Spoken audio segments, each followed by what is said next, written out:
welcome to the Library Loudhailer, the monthly podcast of the National Library of New Zealand, Te Puna, Mātauranga or Aotearoa. My name is Mary Hay, and together with Sean McMahon we'll be sharing some of the unique voices and stories from our library staff and collections.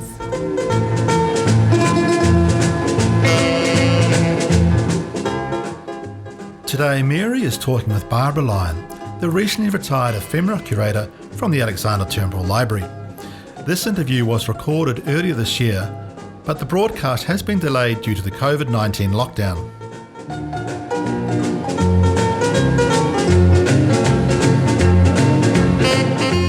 And now, let's join Mary and Barbara in the large format collection stacks as they look at some protest posters from the 1980s.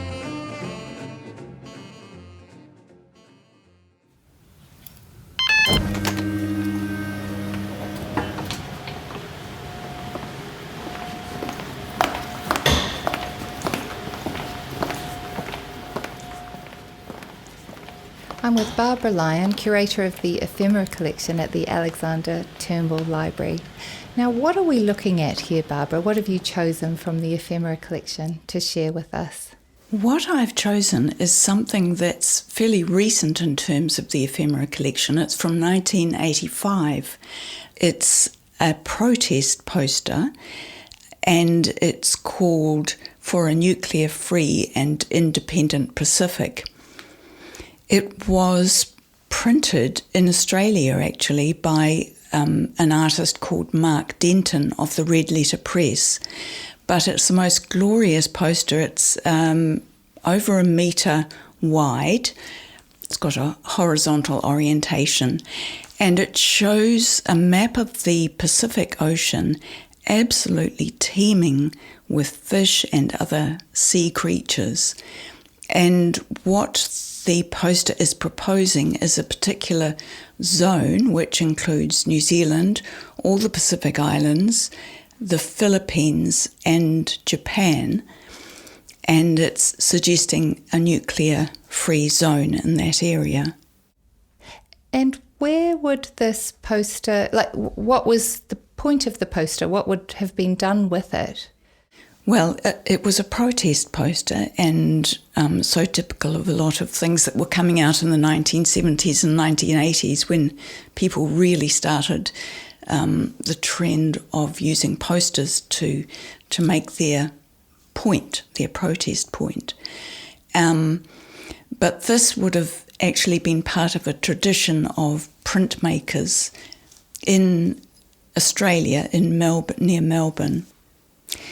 This poster was made at about the time when New Zealand became very involved with the anti-nuclear movement and actually became quite a leader in the anti-nuclear movement. The Red Letter Press put out a poster at about the same time showing David Longy singing in the shower.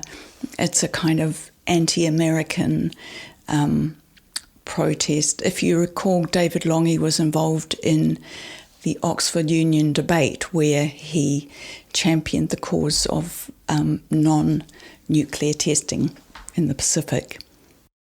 So we've also got that David Longy poster here as well, haven't we? And it's showing David Longy in the shower with a hibiscus tucked behind his ear. There's hibiscus all up the left-hand side of the poster. And then he's also holding, what's that he's holding?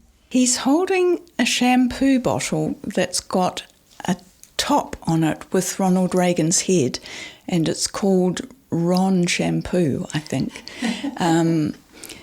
because it's making a play on a song from the musical South Pacific from the 1950s.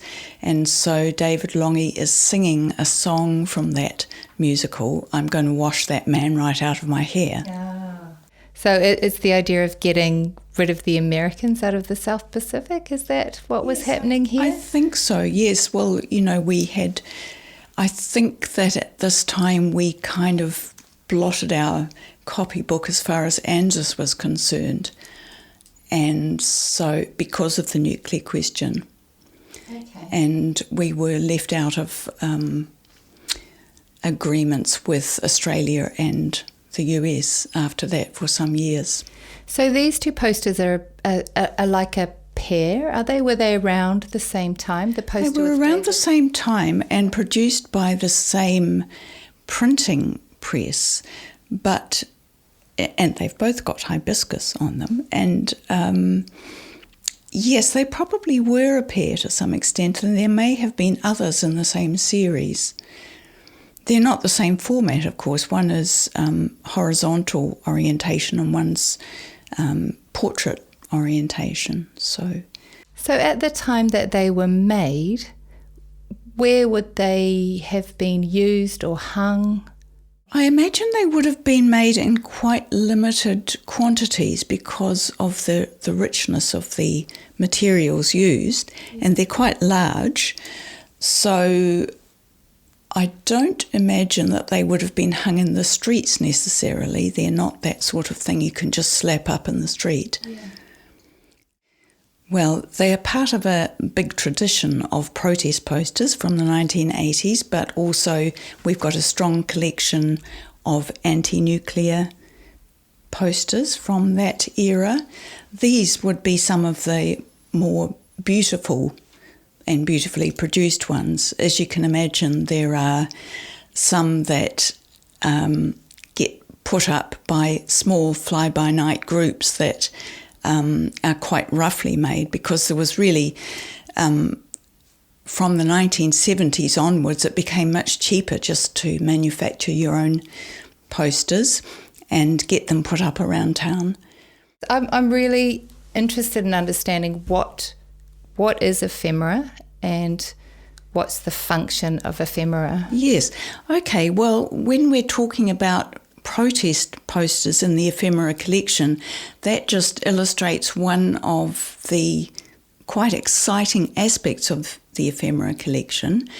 Now, ephemera, meaning relating to the day, is a Greek term, and I quite like the story of Aristotle naming a mayfly an ephemeron.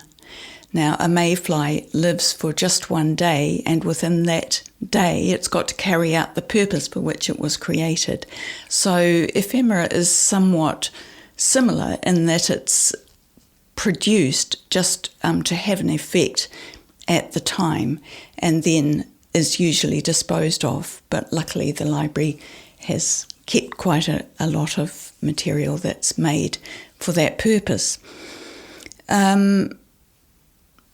Protest posters are quite important because actually you can think of them as primary source material.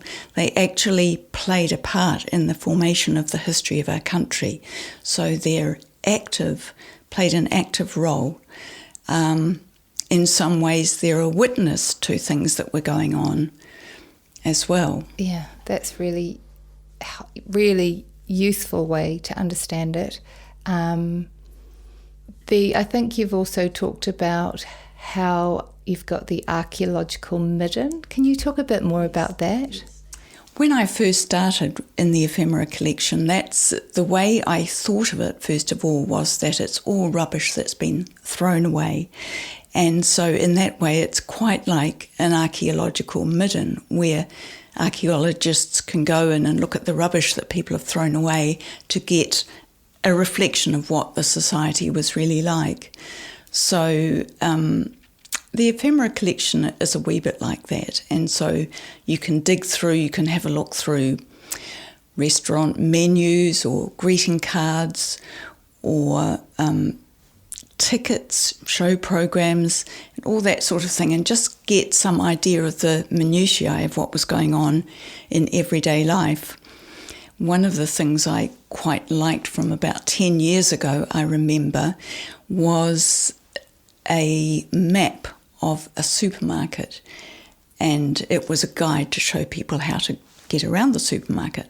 But one of the things on it was a natural food and gluten-free section, and I thought that's really interesting to show people in the future when we first started having a gluten-free section within a supermarket. Yeah. I mean, it probably happened around about 10 years ago. That's right.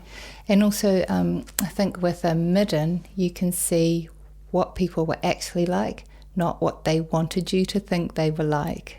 Yes, Really, yes. There was no thought about how posterity would see us. Yeah. What is the interest of these posters for researchers? Researchers and thesis writers and book writers are always looking for new angles about New Zealand history. So if they were looking to write about protest movements in New Zealand, or specifically the anti-nuclear protests, or if they were looking at the history of screen printing, these would be great examples to show them. Of course, these are just the tip of the iceberg. As I say, there is a lot more to do with the anti-nuclear movement and protest movements in New Zealand. And it would be quite interesting to see the different kinds of media that have been used. Some have just been photocopies even that can be produced very quickly and cheaply and stuck up in great numbers around town. Some have been relief prints or lino cuts or that sort of thing. So, they're all interesting and they all have their own textures which make them quite appealing. Yeah, what's the texture of these ones? What's the media that they're printed on? Well, they're screen prints, so they would be made by a series of different coloured inks being put on progressively to build up the different colours that are shown there. There would have been a lot of layers. I mean, on this one of the map, it's so yes, colourful, yeah. There would be sort of 7 or 8 colours there, I think. Yeah. So, how does ephemera come into the collection at the library? Well, it comes in by a couple of different ways. Most of the collection has come in via donation, but we do have a small budget for purchasing things from dealers or from auctions or from individuals. When people offer us material, we have a look to see, does it fit the collection policy? The collection policies are all shown on the National Library website if people wanted to go and check there. So the Ephemera Collection has things that relate to New Zealand or New Zealanders. And so if people did have things they wanted to donate or sell, once again they should go to the National Library homepage and click on that little button that says Ask a Librarian, and their question will be fed through to the appropriate curator or librarian. I wonder, what would be your dream addition to the Ephemera Collection? If you could have whatever you wanted, what would it be? That's a good question, Mary, because we do have something that people have asked for from time to time and we haven't been able to satisfy their request. People have asked me for a Carless Day sticker. Now, Carless Days happened in about 1978 when there was a real petrol shortage, and people had to have a little sticker that they put on their car windscreen, and you had to nominate a day of the week when you promised not to use your car, and so your sticker would have that day of the week written on it. And if you were caught being out and about in your car on the day that your sticker said, then there would be consequences, dire consequences. Of course, such stickers have probably mostly been destroyed when the Carless Days no longer happen. People would just merrily scrape them off the windscreen, but and then cars might have gone to demolition. Wreckers, and the little Carless Day stickers would be wrecked as well.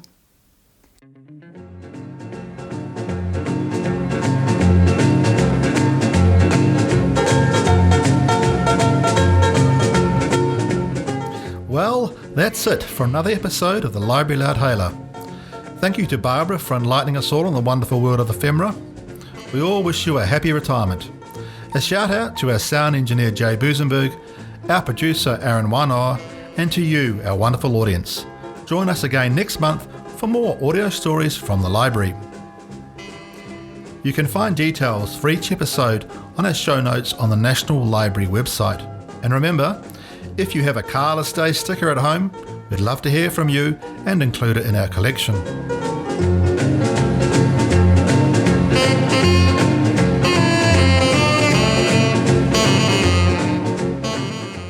To see us out, we're playing a song from the Archive of New Zealand Music. This is an instrumental version of our theme song, Fununcula Fununcula, recorded by the Samoa New Zealand rock and roll group, the Kyle Isles, on Viking 7 Seas Records in 1961. This song is a Neapolitan song composed in 1880 by Luigi Denza to lyrics by Peppino Turco. It was written to commemorate the opening of the first Fununcula Railway on Mount Vesuvius. This song has been covered countless times during its career and quite often is heard playing in the background to any number of pizza scenes on American television. Ka kite anō.